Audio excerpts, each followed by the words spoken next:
Welcome to another GBSN cross-border webinar. Today's webinar is on business schools and the call to community action. We've got three GBSN member schools sitting on a panel today with our CEO, Dan LeClair, University of Glasgow, Adam Smith Business School, the Darla Moore School of Business at the University of South Carolina, and Strathmore University Business School. Before we get started, just a couple of housekeeping. You as webinar participants are muted during the duration of the webinar. This will be a live discussion, so please, we encourage you to submit your questions and your comments through the Q&A function or the chat function on your toolbar at any moment during the webinar.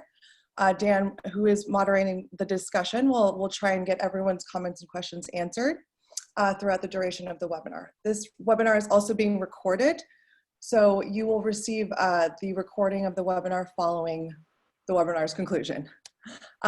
Without further ado, I will hand it over to the Global Business School Network's CEO, Dan LeClair. Thank you so much, Nicole. And we also have Maddie on the line, who was instrumental in pulling this webinar together. Thank you, Maddie. And good morning to those of you joining us from North America, and good afternoon from those of you who are joining us from Europe and Africa, and good evening to the Asians that are joining us for this webinar, and welcome. We think this webinar is special, and I want to tell you why. It's about the call to community action. We've been doing a lot of webinars, as many of you have, to help the communities that you are working with. And for GBSN, we've been doing that as well. And our emphasis has been on helping schools to deal with the challenges that they face in the current environment. And there are many. And those have been very popular and helpful, we've been told, by the community of business schools.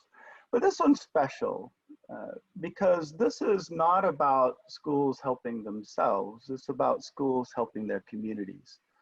And in some ways, it's inspired by that all of us have found our way onto airplanes at one point in our distant past. And we've been told to essentially take care of ourselves before we could take care of our loved ones sitting next to us. It's about putting on the mask first. And, you know, for GBSN, we've been helping schools to do that. But the real challenge, we think, is how do we help schools help their communities? And that's what this is about. So what we hope will come from this webinar and two more like it, this is part of a three-part series, is that schools, business schools, are inspired. They come away with new ideas about how they might help the communities, and that as a whole, business schools make a difference as we deal with this current crisis. Now, we're really happy that Luis, Kat, and Chris have agreed to join us from various parts of the world. Chris in South Carolina, Kat in Scotland, and Lewis in Kenya. And you have their bios, and as a consequence, I'm not going to spend time reading through their introduction. But my hope is that if I do my job right, you will get to know them as individuals throughout this webinar, and don't hesitate to ask them questions that might help reveal much about their own experience as anything else. Now, I do have one request. In addition to posting questions, as you go through this webinar and you have a spark of an idea, post it as well. Or if there's something that your school is doing that you think could inspire the group, post it in the chat as well. We'll capture that and perhaps tap you on the shoulder for a future webinar as we go. So I'm gonna stop there and begin the dialogue. We hope to keep it conversational. We didn't ask each person to make a presentation and use slides or anything like that. So we're gonna try to keep it conversational and keep things going. I'm gonna start with you, Chris. You know, the last time I saw you, Chris, was in Boston.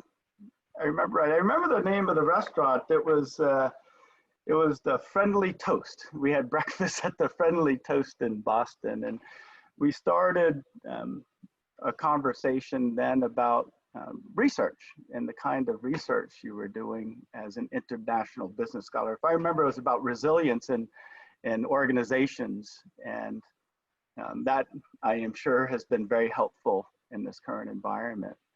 But that's not what we're talking with you about today. How does a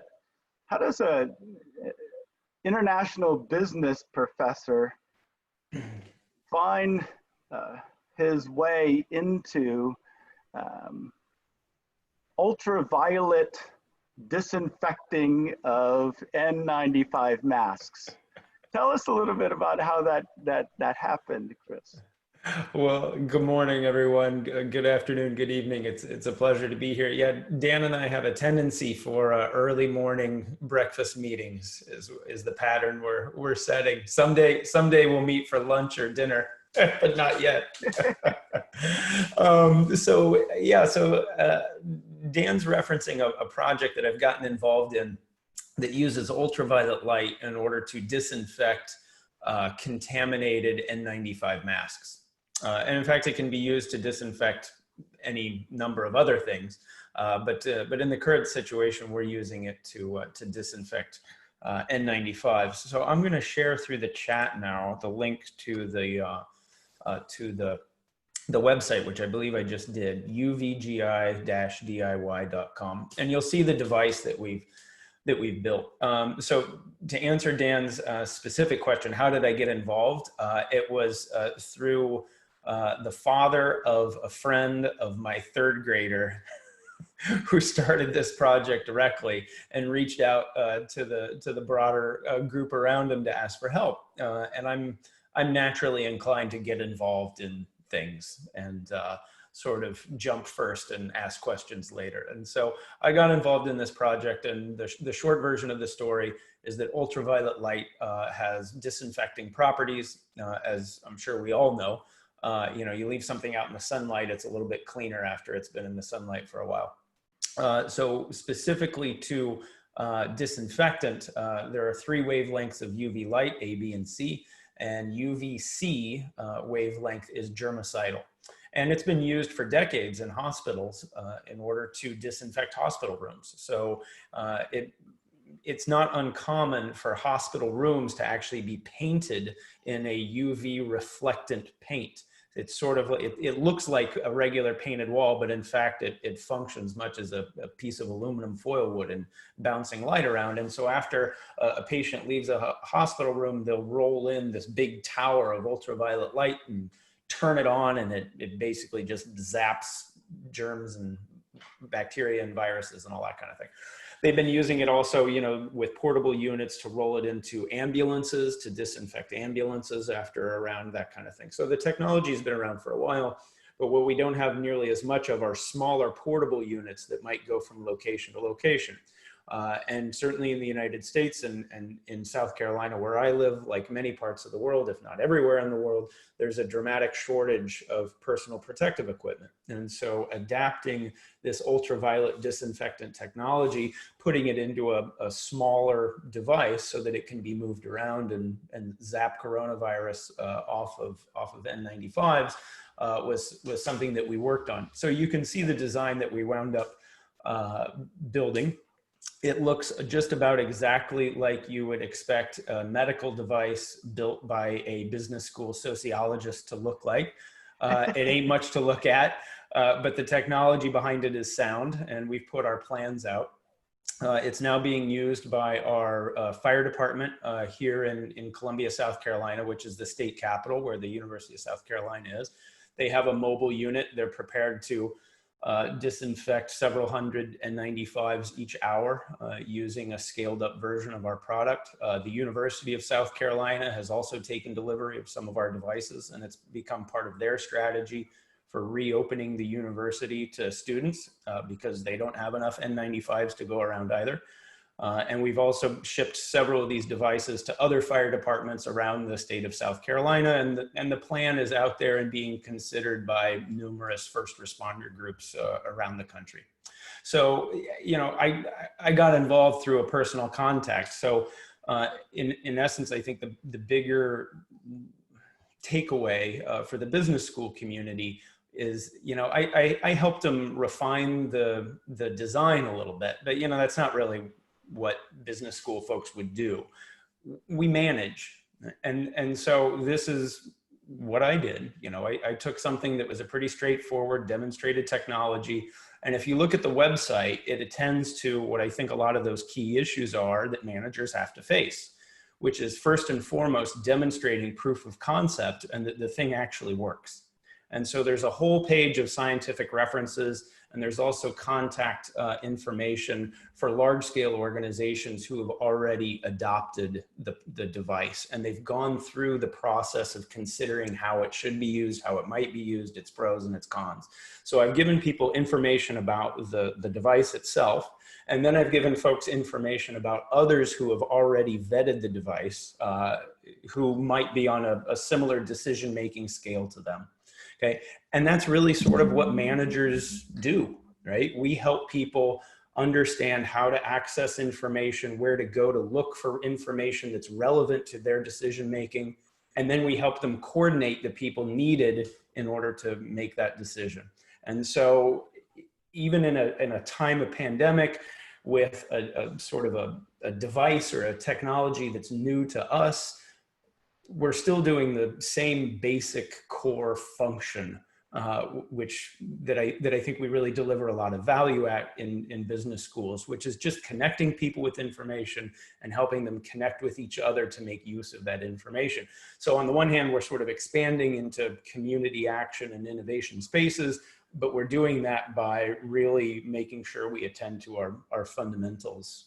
Right. And on a very brief personal level, Dan mentioned our first conversation was around research. If you look at my bio, most of my research is on what happens when things go wrong. Right. So it's usually fraud and corruption and how do people react to that sort of thing. Right now, I'm spending a lot of time with first responders and, the chief medical officer of the university, and I'm seeing how they respond when something goes really wrong. And that still fundamentally speaks to the kind of research that I do. So I'll step aside for a moment, but I think we can have a lot more conversation around how our initial engagement at the outset of the pandemic might set us up as business school practitioners, right, into longer term responses. But I'll leave that for a later part. Yeah, that'll be great to come back to that part of the conversation, Chris. And thanks for sharing the personal side of that as well as the professional side of that. And I've heard this often as well, that this is a time where people have told me that their leadership and management skills, the ones that have served them so well in their professional careers, are really mattering more than ever across different sectors, not just the ones you normally think of in companies. I'm gonna switch over to Kat, if we may. And Kat, I've seen you in the PRME, the Principles for Responsible Management Education circles over the years. And I know sustainability in education has been very important to you and very important to the Adam Smith School. And I'm wondering how those two connect to this work that you're doing with the 40 at 40 project. And if, as a consequence, you could tell us a little bit more about yourself and about the project that you're working on, that would be great. Oh, you're still on mute, Kat. Sorry, I've got children in the background, so I apologise for any screaming that happens. It's not me. So at Adam Smith Business School, we recently, at the end of last year, thought seriously about our sustainability strategy. And we wanted something that was going to speak broadly to our priorities and our skills, our research skills and practices, and also the way that we feel that we need to engage with our communities, whatever communities that may be. So we came up with a three-pronged strategy of thinking about sustainability of people, sustainability of resources in terms of the environment, sustainability of people being around, for example, work-life balance, meaningful lives, burnout, and so on and so forth. And then finally, sustainability of work. So what the future of work might look like and the implications it has surrounding AI, for example, or automation. And then COVID-19 happened, and the things that we'd planned weren't going to happen anymore, or seemed less significant than what they did a matter of months ago. So we're currently in around week 10 of lockdown here in Scotland and the UK. It's probably going to continue for a while, and we've been told that, you know, business as usual is not going to be the case for at least probably the rest of the year.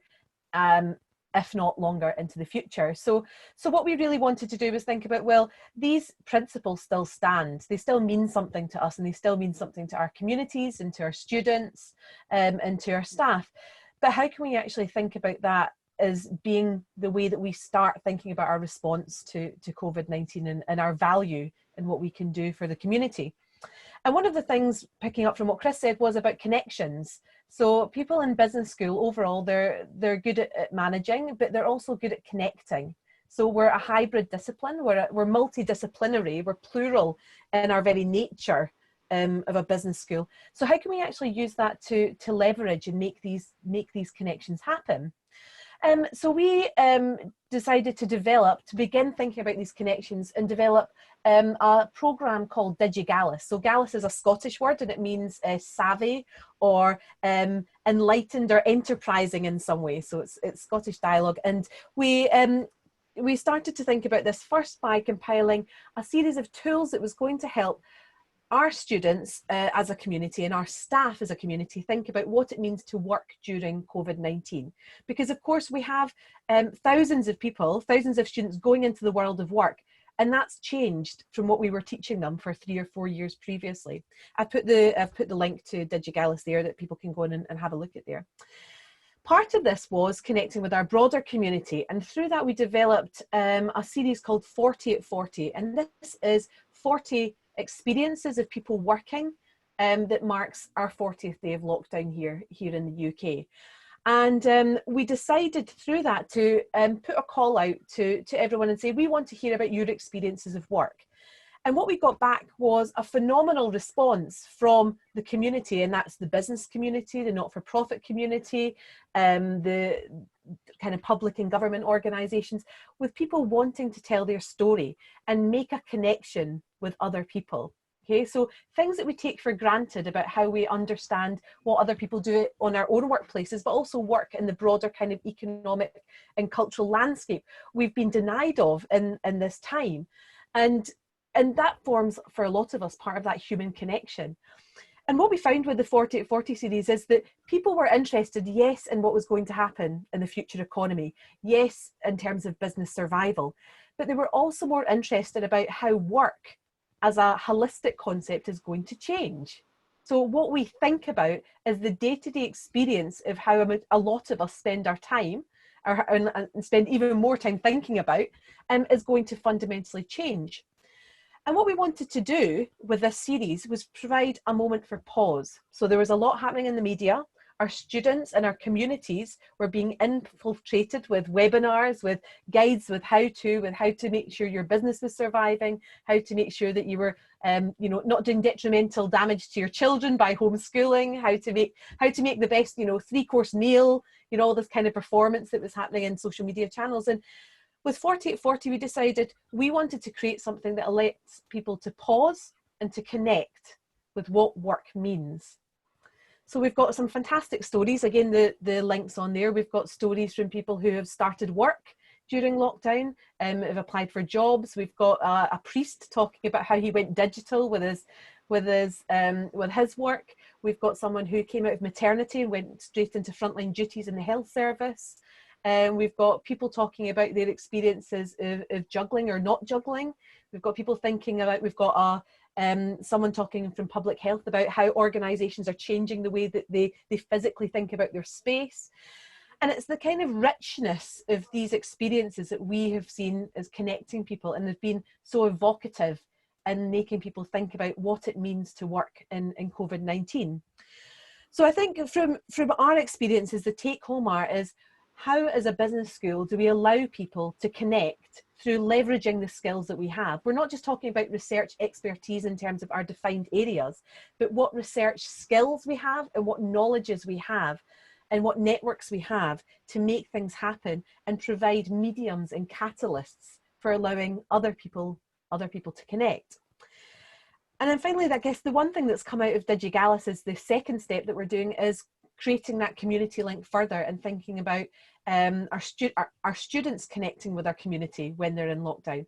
And one of the things we're currently working on is a student-led project. So it's a partnership project where students through DigiGallus are connecting with the community through digital literacy skills. So connecting with someone in the community, usually someone who's over 60, who has the internet in their home and has a basic setup, a computer or a laptop, and developing a series of programs, short programs and interactions they could have with that individual to talk through how you use Zoom, how do you set up how do you set up a quiz, how do you set up a meeting with someone.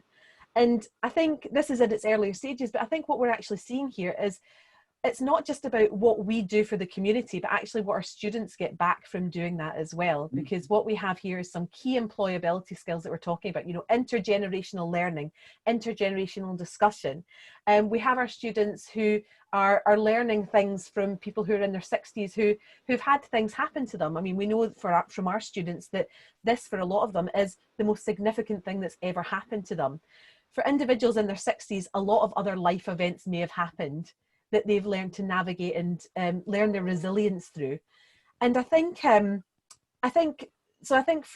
this, in terms of thinking about connection and being enterprising about how we think about connection in business schools, a lot of things have developed and been important. But I think it's that key thing is, how are we not just the change agents, but the catalysts as well for connecting those various communities? I like that. The catalytic part of business schools is critical. What I find interesting, I actually didn't know that DigiGallus was originally designed to help your students to deal with this transition into the workplace and to be better learners even while working and in their programs. That's interesting. One of the first questions I started getting was as we were helping schools continue their academic teaching, this academic continuity became important. But I started getting a lot of questions about what is out there for students, what is out there to help them to deal with these kinds of challenges. And it's one of the lessons we learned from marketing at times is, start with them, perhaps in the kinds of needs, and then see how the product and the services grow from that. So this is a very interesting set of stories already. We want to move south, I suppose, right, from Scotland and talk with Lewis, who's in Kenya at the moment and has been since moving from Ireland, if I remember right. You were in the early part of your career, Lewis, you spent in Ireland. And yes, I was born in Spain. As you can recognize from my accent. Then I lived in Ireland for 17 years. Yeah. And I have been here for another 25. So for 25 years, you've been in Nairobi. And working that whole time with Strathmore, I believe, yes. Right? Yes. Yeah. And part of your work in external relations ended up creating the Center for Community Service. Do I understand that correct? Yeah. Well, Strathmore as a university is pretty young, although as a college, we started in the early 60s. Mm-hmm. But when we started our degree programs, we thought that one of the subjects that they should have in the undergraduate programs is something we call community-based learning, which is basically community attachment. So all undergraduates do 250 hours of community attachment. It's a subject they have to do, so they can go to a school, to a church, to a children's home, a hospital, whatever, and there they do basically unpaid work, okay? They are allowed to have a stipend or an allowance, but most of it is unpaid. But that puts them in touch with the reality of Kenya, and I think is very helpful for them. So out of that, okay, many of the students, they decided that they wanted to continue doing this, because normally they do this at the end of first year, so maybe they are 18, 19, but they wanted to continue doing that.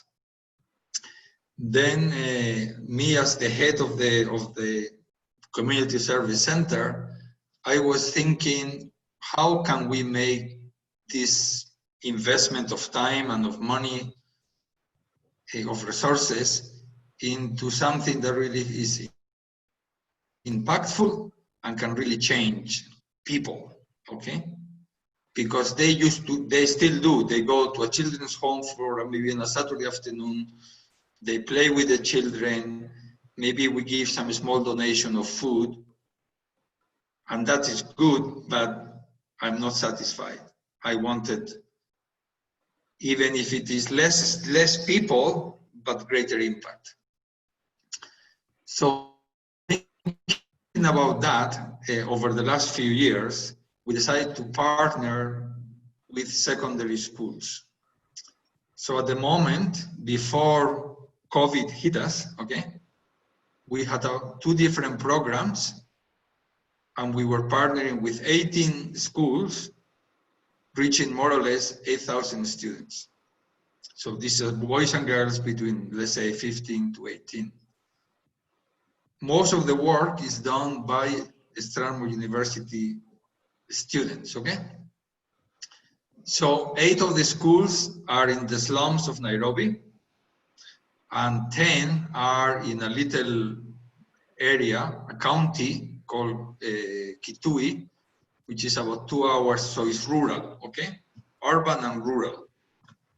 And our approach has been always to tackle to tackle all the stakeholders, the students, the teachers and the principals of the schools, and then the parents.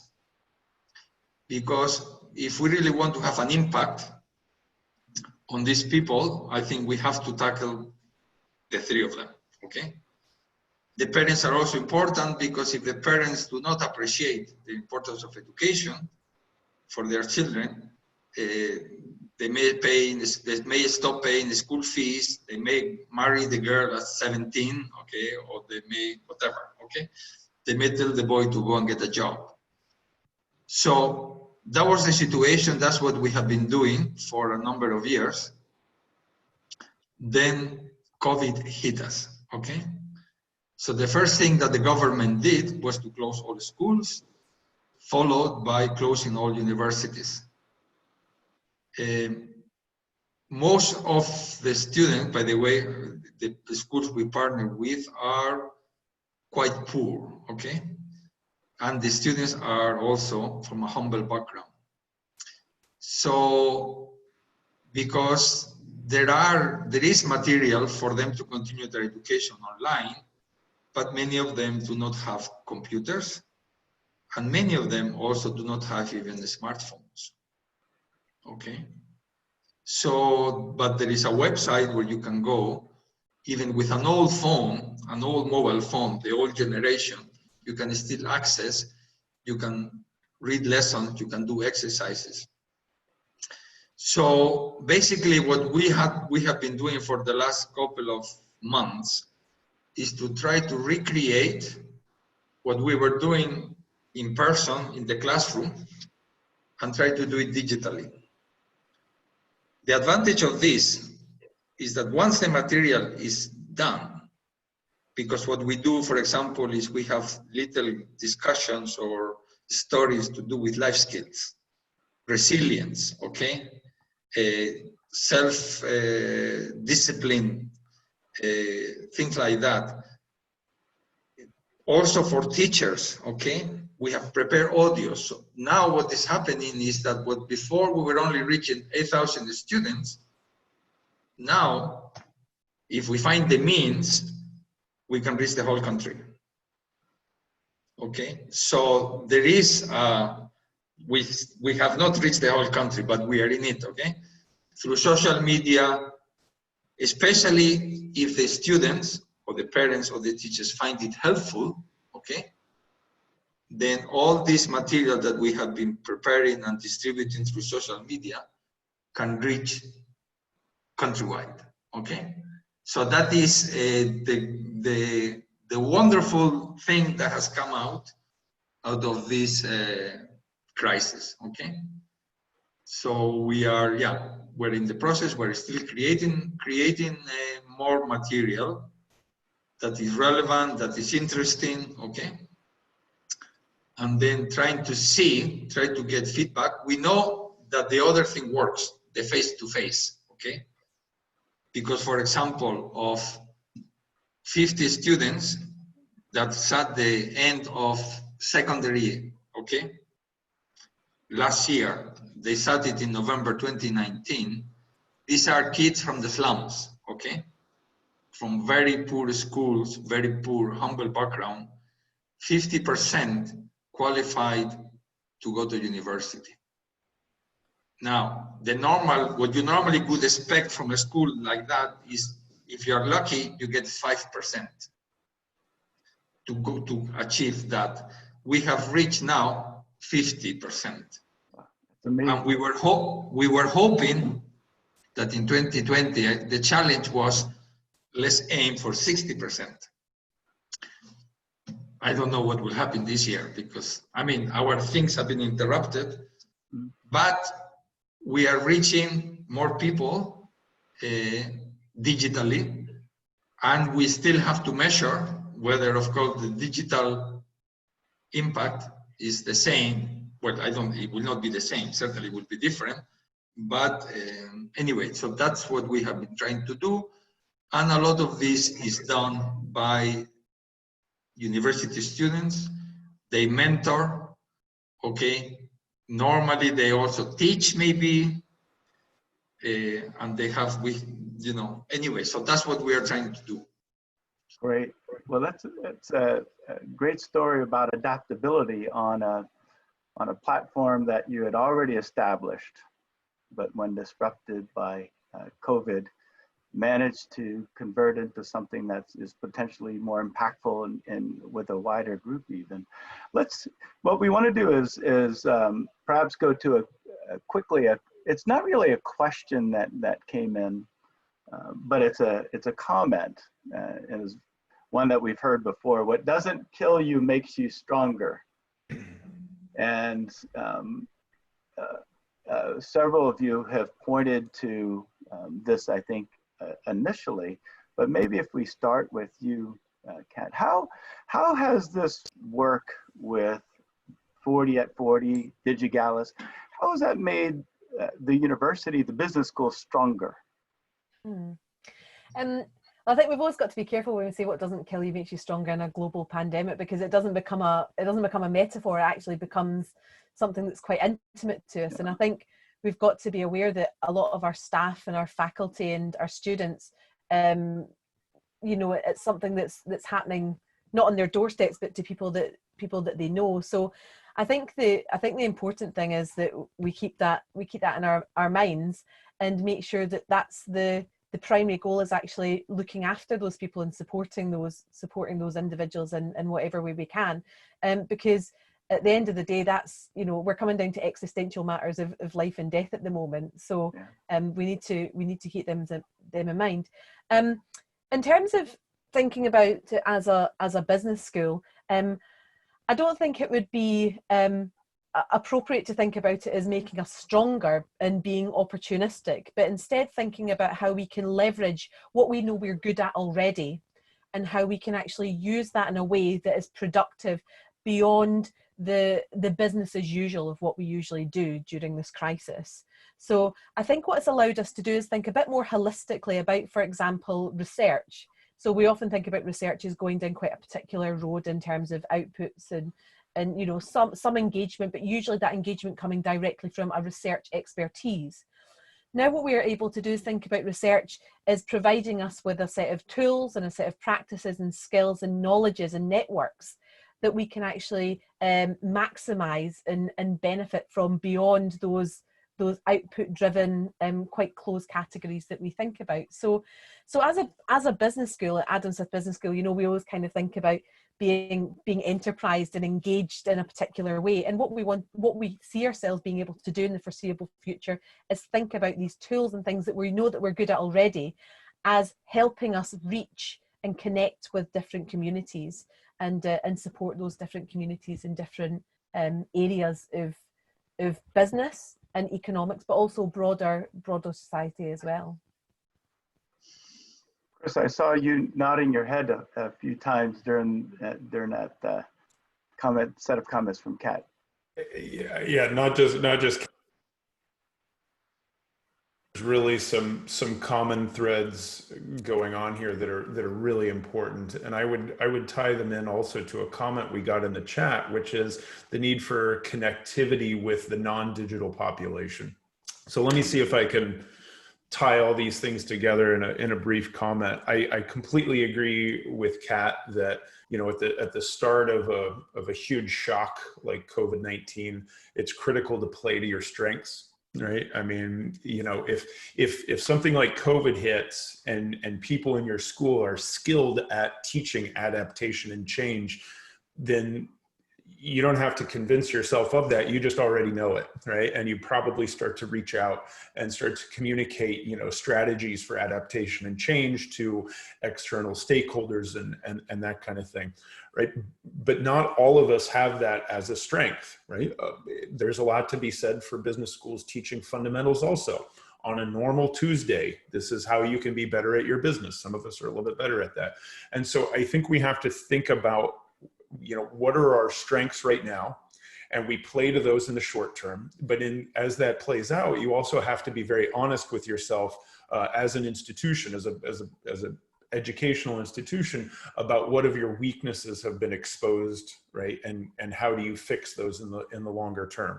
So one of the things that we have a conversation around a lot, so I'm in the international business department here at South Carolina, and you know, we have a very strong IB focus. We've been quite strong at that for many years. And we still have the conversation frequently around, are we the kind of place that as a top-ranked department, we should be offering lots of strong prescriptions, right? This is what everybody else should be doing, or this is our best practice, let it share. Or do we recognize that we have limitations around the kinds of things that we really understand and the specific knowledge areas we have, so that instead our value add is that we facilitate conversations? Do we need to be giving answers all the time and prescribing, or can we just be the location where the conversation is happening? And that's our that these students through a community engagement program are both teaching but also facilitating conversation. And I think we can bring that into, you know, how do we bridge the digital divide? You know, certainly, I mean, from one observer's perspective, I think so far the COVID pandemic in the United States has really increased the digital divide, right? We're seeing a huge amount of concentration in the commercial space, where you know, the businesses that are doing very well, and they're doing extremely well, are the big online merchants with a strong previous online presence. The others are suffering disproportionately. We see that with our students. The students who are well plugged into the digital world have lots of opportunities as everybody innovates new teaching strategies that leverage new digital technologies. But the ones who are not well digitally connected are that divide is increasing for them. And so in the sense of being honest with yourself about weaknesses that are being exposed, you know, we can either see a further divide, right, and an increasing inequality that comes out of a challenge, you know, out of a pandemic like this, or we could see that as a forcing function for helping us address some of those and make some longer term improvements, which I think are very important. So initially, you play to your strengths. You're very honest about your weaknesses, and yeah. So I think there's a lot to think about there, because you're not going to solve everything that needs to be solved with COVID or any other shock in the first 3 or 4 months. But I love some of the ideas that are coming out here about, you know, how to generate ideas and information for future. Thanks, Kat. Did I see that you wanted to make just a quick comment in response to some of the things that Chris just said? I think it was a really excellent point about what we do with weaknesses, because I think you're right, you know, it reveals the bare bones in many ways of what we do. And I think as a sustainability strategy, in terms of the sustainability of what role business schools are going to play in the future, strategically, it's about thinking about, well, what do we actually do with those weaknesses, and how we come up with strategies to first of all acknowledge them, because that can sometimes be political, and you know, in a business school and externally as well. But also how we can kind of, you know, think about our own position in those broader communities, and play a role. And you know, we can be thought leaders in some ways, but we can also be community providers in other ways as well. So yeah, I fully agree with Chris. And Lewis, this is the points that Chris brought up are obviously central to the existence of the Center for Community Service. And did you want to add a comment to that as well? Yes, you see, how do we become stronger? Like all universities, well, there are 3 pillars to our strategy. There is teaching, there is research, and the third one is service to society. Now, the service to society as a pillar, normally I tell people, is a bit weak in terms of resources, in terms of whatever. But I think this pandemic is bringing to the fore the importance of the third pillar. And I think even with the success of the program, or even not the success, the fact that we're trying, okay, and the students are trying, and other people, I think we are encouraging everybody in our business school to take this value of service to society to heart, okay? There is not one solution. I think personal initiative has to be encouraged. We are all not going to fall into the same umbrella. Not everybody is going to be doing the same thing. Everybody can do, as we have seen here as well also, from the participants, everybody is doing what they can, yeah? And the sky is the limit. So I think this is how we are stronger, because we have identified this value, and we have decided really, yeah, this is important for us. Yeah, Lewis, if I might interrupt with a question that came in the Q&A, I think is really a good one for you to expand on a little bit. You know, I think especially Kat and you, Lewis, you talked a lot about the engagement of students in something that's community and impacts the community in a positive way. The question that came in, I think I'm generalizing a little bit, but you know, how do you make sure that converts into a learning experience? And then how do you think about that in a credit giving sense? You know, in a world where, you know, internships are being canceled, and you know, we're not exactly as confident as we were when we could see the students that learning is actually happening. You know, it's one thing to do community service, but it's another thing that we ensure learning happens as a consequence. Can you comment on that, Lewis, just for? So normally, okay, in the normal scenario before COVID, our students would be visited by a staff member, okay, and the student has to write a report, and we also talk to the person supervising the student, okay, and from what the student writes, the report he writes at the end of the, you know, we are able to give them together with the feedback from the supervisor. That is normally, okay, we give them a mark, okay. Now the next issue is, we have been discussing, if this thing continues for longer, will people be able to do their community-based learning online? And the answer is yes, okay? We have to think through it, but schools may need help with their digital platform. NGOs may need support, churches or children's home may need that we fundraise for them online, you know? So there is room for that. is a bit harder. But anyway, so far, yes, we actually give credits and we actually give a mark at the end of the community-based learning, okay? But as I said, as we move to the next stage, if we have to move to doing it online, we are looking into it, but we are basically thinking it can be done. Yeah, I'm one of these people that believes the best way to learn is to teach, and many of your students are now engaged in a teaching capacity, it sounds like. And tell us not only that, you see, even you see, they become like parents or like older brothers and sisters, because they are 20 and they're talking to a 16, 17-year-old about how they have to take their studies seriously. Or that is much more effective than me talking to a 20-year-old and telling them you have to be mature. They tell it to themselves. Right. It's much more effective. Great. And Kat, in your case, you're starting to put students in front of older folks, right? 60-year-olds, and they are teaching digital skills.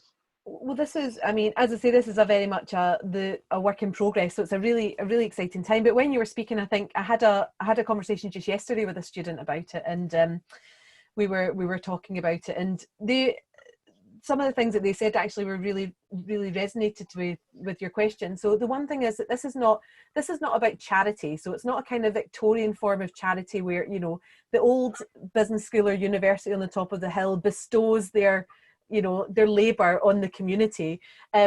It's a far more intimately associated partnership that's happening here, and I think that's really important to remember. In terms of how we put it into credit bearing, so at the moment we're in summer break, so a lot of our students are wanting to do this to develop those employability skills and feel that they're contributing something. But the student I was speaking to saw in a really interesting way. They said, well, the reason they were really interested in this is because there was two dimensions. The first one was that this was actually going to provide them the opportunity to think through those 101 fundamentals that we teach in business schools. Okay, so for management, you're talking about, culture. What does culture mean? We're talking about communication. What does that actually mean? And those kind of being able to experience those live in a format that we're all going to be working with in the future, this digital world was really important. But they also said what was really important was, apart from seeing those fundamentals in vivo, like experiencing them and feeling them, was also the fact that they were able to think about things as scaffolded onto their experiences. So they were talking about that kind of those responsive educational moments. One thing was they were thinking about digital governance. So when you speak to someone online, when you mentor them online, it's like you're going into their house. So how do you actually think creatively about governance procedures of going into someone's house and talking to someone in someone's house? And those creative moments that the student brought up are not things that are in the curriculum, but they're being scaffolded, and the students has a basis through which they can think about those things based on what they've learned in the classroom, whatever that classroom looks like now. And I think this is actually quite an exciting idea, isn't it? Thinking about, well, we've moved out of the physical classroom now, and we're probably not going to be in it in the way that we were for a while. So what do the possibilities of being in this new space provide in terms of how we think about education?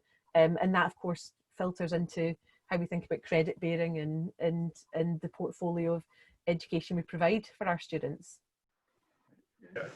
Dan, if I may jump in, I think the importance of these points just can't be underscored. I mean, the specific question that popped up it's not in chat, it's in the question and answer field, is what about future internships for business schools, right? What is an internship? It's really just an opportunity for hands-on learning. That's all it is, right? And what you want out of an internship is for a student to come away with a better understanding of how the book knowledge that they've acquired in school applies in the real world of business, right? And it makes them a more rounded individual that can provide more value, right? And so in many ways, some of the programs that Luis and Kat have been mentioning, in the short term, at least, and heading into the post-pandemic world, may be a much better learning opportunity than what we could give them by just, you know, sticking to our standard curriculum that's now delivered digitally. I mean,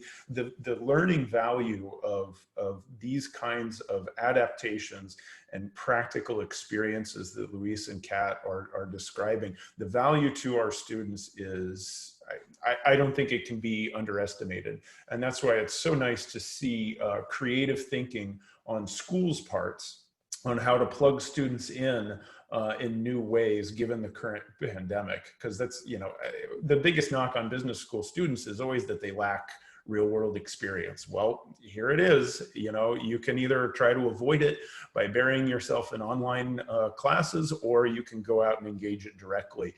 And if you do the latter of those two, you're going to be much better prepared for what the world looks like, you know, coming out of this. So that's not what I do, though. So let me add sort of my unique thing. So after applause for Luis and Kat, my version of this is that in recognizing what are the strengths and weaknesses of my school, one of the weaknesses that we're recognizing is that we are not well plugged into the policy-making space. Even though we're here in the state capitol, our building is 2 blocks from the state capitol building, from the legislature. And so my sneaky strategy for being involved in this ultraviolet germicidal irradiation project, right, is that it has directly connected me to first responders and to our city and county legislatures and government. Okay, and so my plan post-pandemic is that we all need a huge debrief, right? Because we got hit by a massive shock.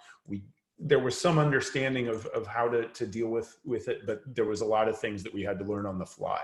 And different pockets of government agencies have had different experiences and learned different things.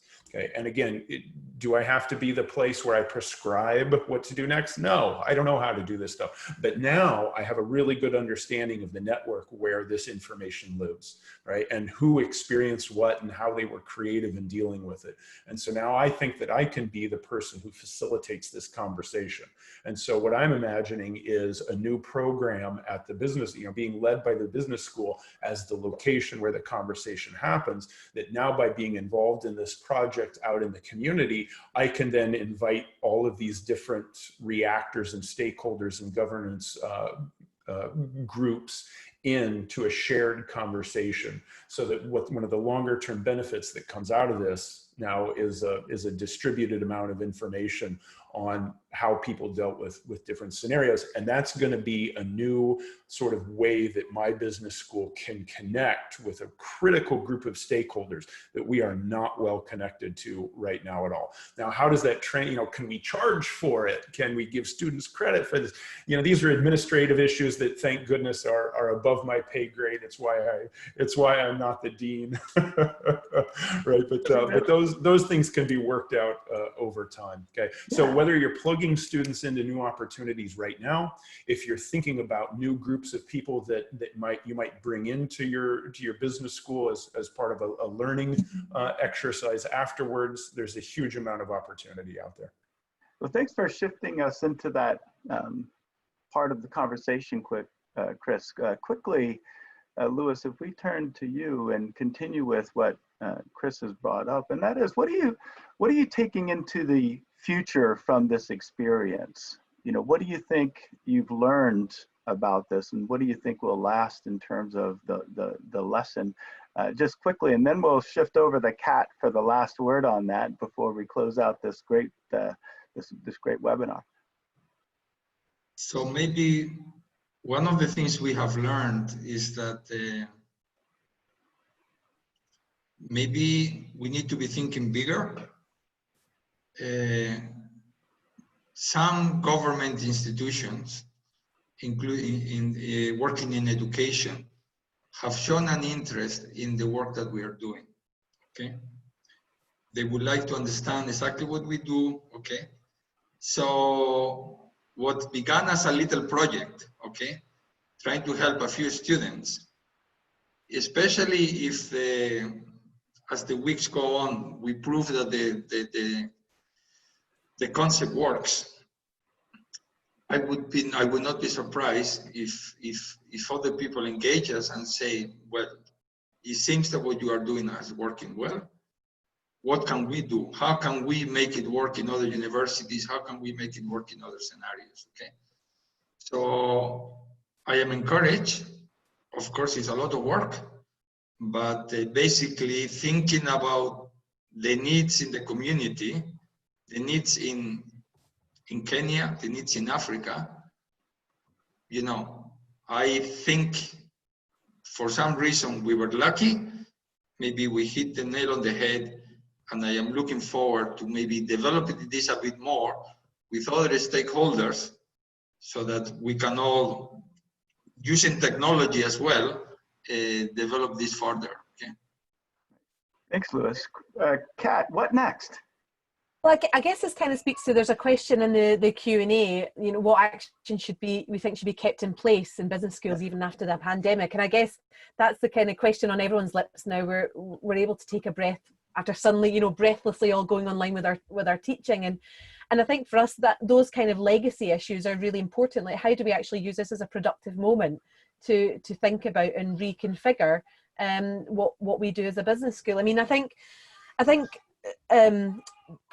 at Glasgow here, I think one of the things is going to be, well, how do we actually think about, you know, a post-COVID cartography, you know, in terms of how the business school looks? Because often we think about, you know, we have teaching in this silo, we have, you know, scholarship and teaching and learning here, and then we have research here, and then we have some kind of connections and practice.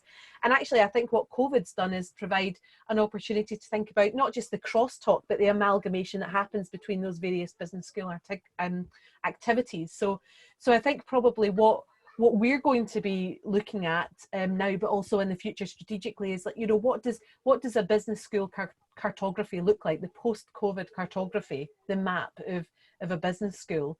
For the better, and in terms of moving forward in the future, where these activities are not just perhaps fringe activities or just responsive activities, but embedded in the heart of what we are as a business school.